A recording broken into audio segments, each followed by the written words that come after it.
तो चलिए दोस्तों, देखिए आज हम लोग बात करने वाले हैं रांची यूनिवर्सिटी का कॉमर्स का पेपर। ठीक है, सेमेस्टर 2 के लिए। तो रांची यूनिवर्सिटी सेमेस्टर 2 कॉमर्स का पेपर, और कौन सा सेशन के लिए? तो सेशन 22-26। देखिए यहाँ पे लिखा है कॉमर्स ऑनर्स एंड रिसर्च। ठीक है, ये देखिए यहाँ पे आपका सेशन एकेडमिक सेशन 22 से 26 सेमेस्टर 2 के लिए। ठीक है, तो चलिए जानते हैं इसमें आपको क्या पढ़ना है। और बता दूं कि सेमेस्टर 2 तक आपको ये सिलेबस काम देगा, और सेमेस्टर 3 से फिर आपका 23-27 वाला फॉलो करना होगा। ठीक है, तो 22-26 वाला सिलेबस बस आपका सेमेस्टर 2 ही तक काम देगा। देखिए मैंने इंग्लिश में तो दिया ही है, साथ में हिंदी में ट्रांसलेट करके भी आपको दे दिया है कि क्या पढ़ना है। ठीक है, तो इसमें आपको पढ़ना है सेमेस्टर 2 में मेजर पेपर में फाइनेंशियल अकाउंटिंग। ठीक है, फाइनेंशियल अकाउंटिंग पढ़ना है मेजर पेपर में। बाकी आपने आईआरसी जो चुना होगा उसका सिलेबस मैं जल्द ही दे दूंगा।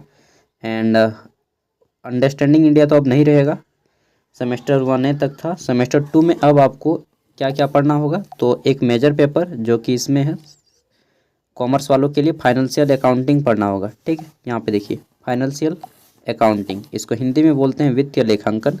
और इसके साथ ही आपको आईआरसी पेपर जो चुनिएगा, एग्ज़ाम के फॉर्म फिलअप होगा उस टाइम पे। उसके बाद एक आईबीएस का पेपर होगा। उसके बाद आपका एक मैथमेटिकल एंड कंप्यूटेशनल थिंकिंग का पेपर होगा। एक होगा लैंग्वेज एंड कम्युनिकेशन इंग्लिश का पेपर होगा, लैंग्वेज कम्युनिकेशन इंग्लिश का पेपर। और एक होगा आपका ग्लोबल एंड सिटीजनशिप का पेपर। ठीक है, ग्लोबल एंड सिटीजनशिप एजुकेशन, वैश्विक नागरिक संहिता। तो ये इतने सब्जेक्ट रहेंगे, टोटल 6 सब्जेक्ट रहेंगे आपके। ठीक है, तो आज हम लोग मेजर पेपर के बारे में बात करेंगे, financial accounting major paper commerce का। ठीक है, देखिए सबसे पहले हम लोग जान लेते हैं कि फाइनेंशियल अकाउंटिंग पेपर पढ़ना है। ठीक है, इसमें आपके क्वेश्चन किस टाइप से आएंगे? तो देखिए दोस्तों, सेमेस्टर 2 में जो क्वेश्चन आएंगे वह आपका एक्सटर्नल एग्जाम होगा 75 मार्क्स का। ठीक है, 25 मार्क्स का इंटरनल होगा आपका कॉलेज में, और 75 मार्क्स का एक्सटर्नल होगा। ठीक है, तो देखिए 75 में आपका जो पेपर रहेगा 2 भाग में बटा रहेगा, group A and group B. Group A and group B. Group A में आपके 1 मार्क्स वाले सबसे पहले 5 क्वेश्चन रहेंगे, और 5 मार्क्स वाले टोटल 2 क्वेश्चन रहेंगे। ठीक है, कुल मिला के ग्रुप ए आपका 15 मार्क्स का रहेगा, जो कि कंपलसरी रहेगा। ठीक है, ग्रुप बी की बात करें तो यहाँ पे 15 मार्क्स वाले टोटल 4 क्वेश्चन रहेंगे। कितना क्वेश्चन रहेगा? 4 क्वेश्चन, सॉरी टोटल 6 क्वेश्चन रहेंगे 15 मार्क्स वाले, जिसमें से किसी 4 को आपको बनाना होगा। किसी 4 को बनाइएगा तो कितना हो जाएगा आपका? 15 चौका 60 मार्क्स हो जाएगा। ठीक है, टोटल 6 क्वेश्चन आएंगे 15 मार्क्स वाले, 4 को बनाना है, 60 मार्क्स हो जाएगा। और इधर 15 मार्क्स, 60 और 15 75 मार्क्स आपका हो जाएगा। ठीक है, तो ये है आपका क्वेश्चन का फ्रेमवर्क। अगर आपके सामने कॉपी पेन है तो मेरे भाई, ब्रदर, सिस्टर्स, फ्रेंड, जो भी आप मुझे मानते हो, ठीक है, सर नहीं, दोस्त, भाई या भैया, ठीक है, तो आप लोग नोट कर लीजिएगा यार। अब चलिए हम लोग जानते हैं कि इसमें आपको क्या क्या पढ़ना है। तो फाइनेंशियल अकाउंटिंग में जो पढ़ना है, आप लोग तो पढ़ ही चुके होंगे, फिर भी जान लीजिए। आपको 6 को यूनिट पढ़ना है। पहला है आपका थियोरेटिकल फ्रेमवर्क। ठीक है, थियोरेटिकल फ्रेमवर्क में आपके टोटल यहाँ पे 3 पॉइंट दिए गए हैं, इन सब को पढ़ना है। Accounting as an information system, इस सब को आप लोग पढ़ लेना है। ठीक है, डिटेल में पढ़ लीजिएगा, क्योंकि एक एक चीज़ पॉइंट वाइज करके नोट कर लीजिएगा सबसे पहले। उसके बाद जितना टॉपिक दिया गया है आपको बस इतना पढ़ लीजिए, इससे बाहर नहीं जाएगा। ठीक है, तो यूनिट 1 का ए हो गया, थियोरेटिकल फ्रेमवर्क पढ़ना है, अकाउंटिंग फाइनेंशियल अकाउंटिंग का थियोरेटिकल फ्रेमवर्क। इसी में पढ़ना है यूनिट 1 का भाग बी में अकाउंटिंग प्रोसेस कैसे होता है। ठीक है, फाइनेंशियल अकाउंटिंग में अकाउंटिंग प्रोसेस कैसे होता है, इसके बारे में। फिर आपका आता है यूनिट 2। यूनिट 2 में आपको पढ़ना है यहाँ पे, एक मिनट रुकिए, कौन हड़बड़ा रहा है यार। चलिए देखिए, यूनिट 2 में आपको पढ़ना है यहाँ पे कंप्यूटराइज अकाउंटिंग सिस्टम, कि कंप्यूटर से अगर जब आप काम करिएगा तो किस तरह से होगा आपका वर्क। ठीक है, इसमें 5 पॉइंट दिए गए हैं यूनिट 2 में, कंप्यूटराइज अकाउंटिंग सिस्टम। ठीक है, आगे देख लेते हैं। तो नेक्स्ट आता है आपका यहाँ पे यूनिट 3, और यूनिट 3 में आपको पढ़ना है यहाँ पे बिजनेस इनकम के बारे में, बिजनेस इनकम। उसके साथ ही आपको पढ़ना है इसी में accounting for depreciation and InvIT क्या है जी, इन्वेंटरी वैल्यूज़। ठीक है, ये आपको पढ़ने हैं।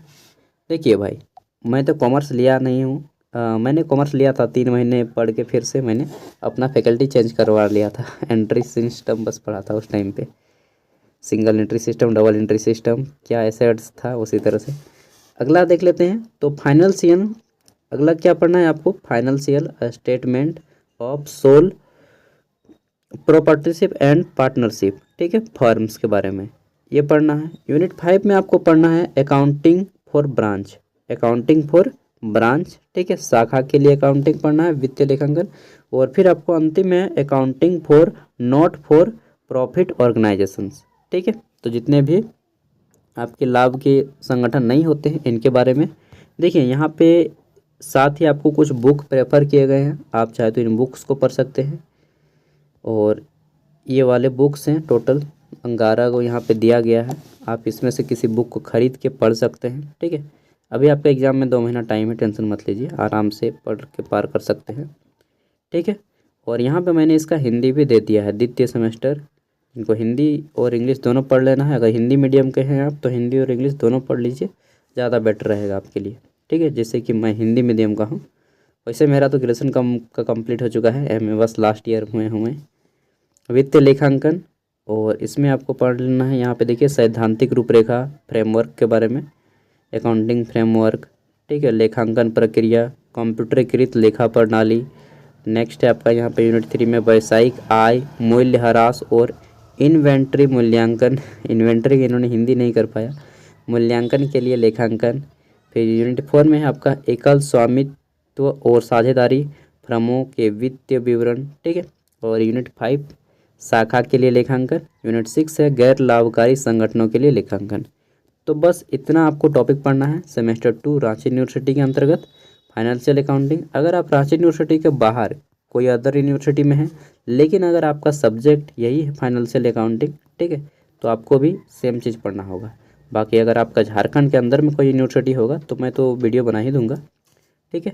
बाकी आप लोग पढ़ सकते हैं फाइनेंशियल अकाउंटिंग है तो। एंड नेक्स्ट जितने भी इसके एग्ज़ाम से पहले मैं इंपॉर्टेंट क्वेश्चन दे दूंगा, ठीक है, इंपॉर्टेंट क्वेश्चन मैं निकाल के दे दूंगा। और क्या दूंगा एग्जाम से पहले, प्रीवियस ईयर क्वेश्चन पेपर दे दूंगा जो कि पूछा गया है अगले साल का, ठीक है, सॉरी पिछले साल का प्रीवियस ईयर क्वेश्चन पेपर और इम्पोर्टेंट क्वेश्चन, ये 2 चीज़ दे दूंगा एग्जाम से पहले। बाकी जितने भी अदर सब्जेक्ट हैं, ठीक है, कॉमन कोर्स के 3 subject, language and communication skill, mathematical and computational thinking, global citizenship education, इन सब के पेपर मैंने अपलोड कर दिए हैं। IBS और IRC का पेपर जल्दी अपलोड कर दूंगा। इसका PDF का लिंक मैं वीडियो का डिस्क्रिप्शन में दे रहा हूँ, वहाँ से इसको डाउनलोड करके नोट कर लीजिएगा और आराम से घर पे डेली 2 घंटा 3 घंटा पढ़ाई कीजिए, ठीक है। बाय।